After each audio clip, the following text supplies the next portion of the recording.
Kaum muslimin rahimakumullah, kalau kita perhatikan surah Al-Ikhlas, walau namanya Al-Ikhlas, namun dalam surah tersebut tidak ada satupun menyebut kata ikhlas.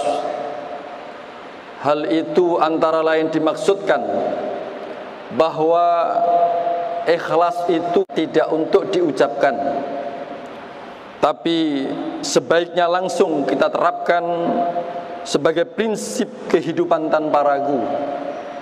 Misalkan kita bersikap ikhlas dalam menyikapi adanya wabah corona.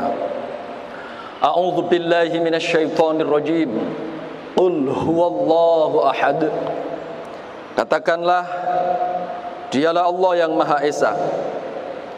Ayat ini menuntun kepada kita semua, hal pertama yang perlu kita lakukan dalam menghadapi ujian kehidupan adalah mengikhlaskan atau memurnikan ketauhidan kita. Allah berfirman, a'udzu billahi minasyaitonir rajim. Wa ma umiru illa liya'budullaha mukhlishina lahuddin. Semua pengabdian kita hendaknya murni karena Allah Subhanahu wa taala.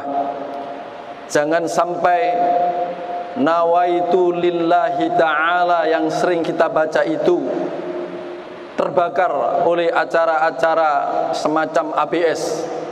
Asal bos senang, asal atasan suka.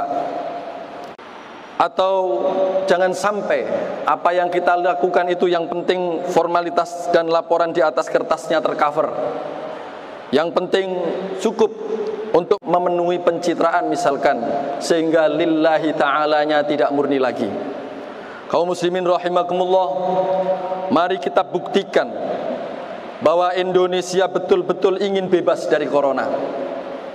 Di mata tauhid, cara membuktikannya adalah dengan cara sesegera mungkin menghentikan segala perilaku yang kiranya tidak disukai oleh Allah, semacam kebiasaan sombong, kebiasaan bohong, dan mendolimi orang lain.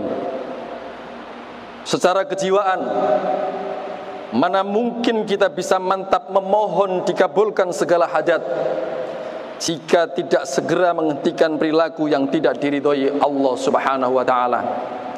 Secara tegas kita diingatkan di ayat berikutnya, Allahus Samad. Allah adalah Tuhan yang segala sesuatu hakikatnya pasti bergantung dan bersandar kepadanya. Kaum muslimin rahimakumullah, di dalam prinsip ikhlas yang kedua ini kita dituntun jangan sampai salah dalam menyandarkan segala urusan kehidupan.